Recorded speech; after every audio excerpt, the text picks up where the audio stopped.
बिस्मिल्लाहिर्रहमानिर्रहीम। अस्सलाम वालेकुम व्यूअर्स, मैं हूँ नूर, आपके अपने चैनल चटखारा फ्यूजन्स बाय नूर से। और आज हम बनाएंगे एक नए तरीके के बहुत ही यूनिक से स्नैक्स जो कि बहुत ही मज़ेदार बनते हैं। और इन स्नैक्स को बनाना आसान ही नहीं बल्कि बहुत इंटरेस्टिंग सा भी है। तो चलिए फिर हम इस स्नैक्स की रेसिपी को स्टार्ट कर लेते हैं।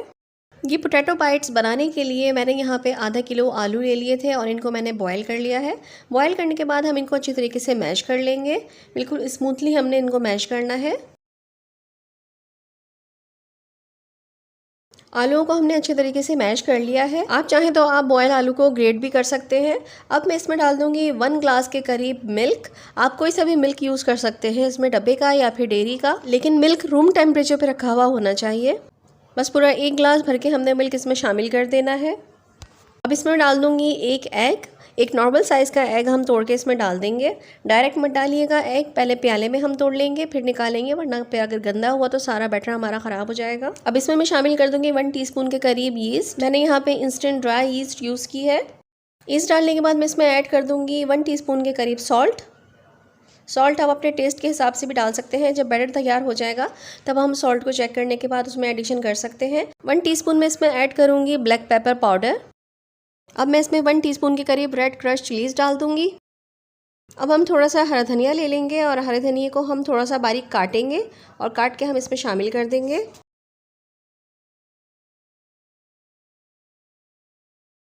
अब हम इन तमाम मसालों को आलू और दूध के साथ अच्छी तरीके से विस्कर की मदद से मिक्स करेंगे।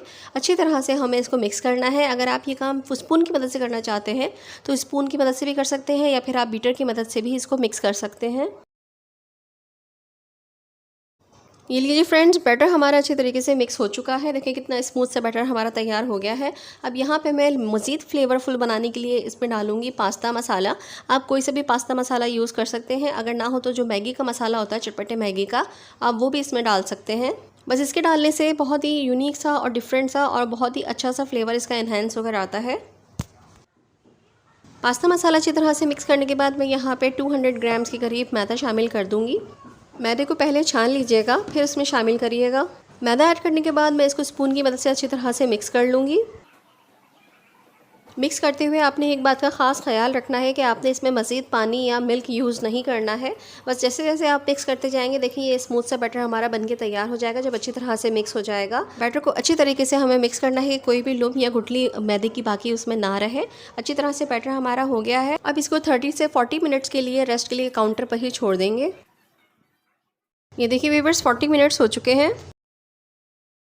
हमारा ये बैटर बिल्कुल अब रेडी हो चुका है। जो हमने इसमें यीस्ट मिलाई थी उसने अपना काम भी किया है। थोड़ा सा फोमिंग हो चुका है ये।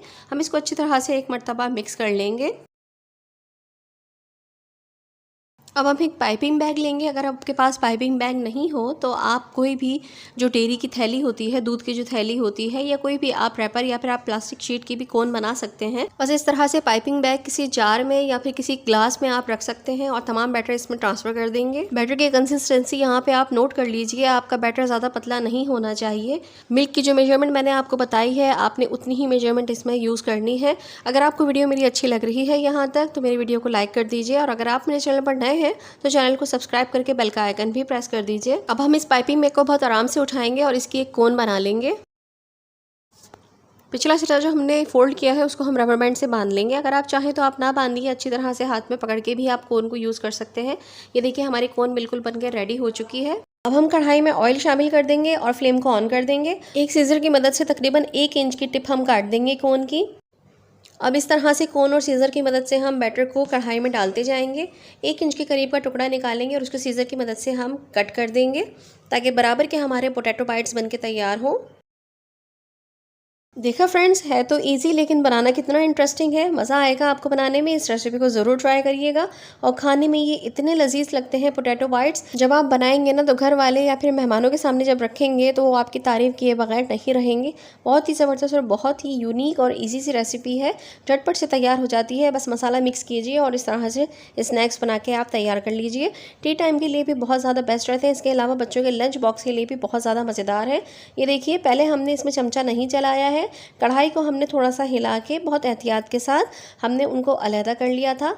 अब जब थोड़े से ऊपर नीचे से सिक गए हैं वो, तो मैं देखें यहाँ पे अब चमचा चला रही हूँ ताकि ये इक्वली जो है हर तरफ से अच्छी तरह से इसका गोल्डन कलर आ जाए। जब आप पोटैटो बाइट्स को ऑयल में ड्रॉप कर रहे हो उस वक्त आपने फ्लेम को मीडियम लो पर रखना है, और जब आप ड्रॉप कर चुके तो उस वक्त आपने फ्लेम को मीडियम हाई की तरफ कर देना है। ये देखिए जब पोटैटो बाइट्स हमारे हर तरफ से गोल्डन ब्राउन से हो जाए तो हम इनको निकाल लेंगे ऑयल में से।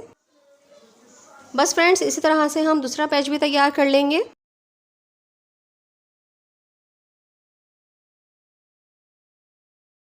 बस इनको भी हम गोल्डन ब्राउन सा कर लेंगे, और जब कलर अच्छा सा आ जाएगा तो हम इनको भी ऑयल से निकाल लेंगे। और इसी तरह से हमने सारे पोटैटो बाइट्स बनाकर तैयार कर लेने हैं। ये लीजिए फ्रेंड्स, हमारे मज़ेदार से पोटैटो बाइट्स बनके बिल्कुल रेडी हो चुके हैं। बहुत ही इंटरेस्टिंग, बहुत इजी और बहुत ही डिलीशियस से ये स्नैक्स बनके तैयार होते हैं। छोटे छोटे से बॉल्स की तरह देखने में भी बहुत ज़्यादा प्यारे लगते हैं और बहुत ज़्यादा क्यूट से लगते हैं कि बच्चे अट्रैक्ट होते हैं इसको खाने के लिए। और ये इतने ज़्यादा मज़ेदार होते हैं कि हमने इसमें चीज़ का यूज़ नहीं किया है, लेकिन अंडे और मिल्क की वजह से इसका टेस्ट ऑटोमेटिकली थोड़ा चीज़ी सा आता है। बहुत ही यमी और बहुत ही डिलीशियस से होते हैं। सो व्यूअर्स, इन स्नैक्स को ज़रूर ट्राई करिएगा और ट्राई करके मुझे फीडबैक ज़रूर दीजिएगा अपना। अगर मेरी रेसिपी अच्छी लगी है तो मेरी रेसिपी को लाइक कर दीजिए और आगे शेयर भी कर दीजिएगा। इसके अलावा अगर आप मेरे चैनल पर नए हैं और मेरे चैनल की रेसिपीज़ आपको अच्छी लगती हैं तो मेरे चैनल को सब्सक्राइब कर लीजिए और बेल का आइकन प्रेस कर दीजिएगा। इससे ये होगा कि मेरी न्यू अपलोड का नोटिफिकेशन आपको ऑटोमेटिकली मिल जाएगा। इसके अलावा आप मुझे फेसबुक पेज और इंस्टाग्राम पर भी फॉलो कर सकते हैं। सारी रेसिपीज़ आपको वहाँ पर भी मिल जाएंगी।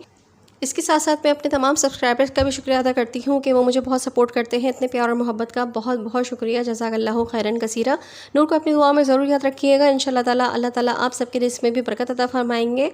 आमीन सुमा आमीन। तो चलिए फिर इजाज़त दीजिए। अल्लाह हाफिज़, अल्लाह निगहबान।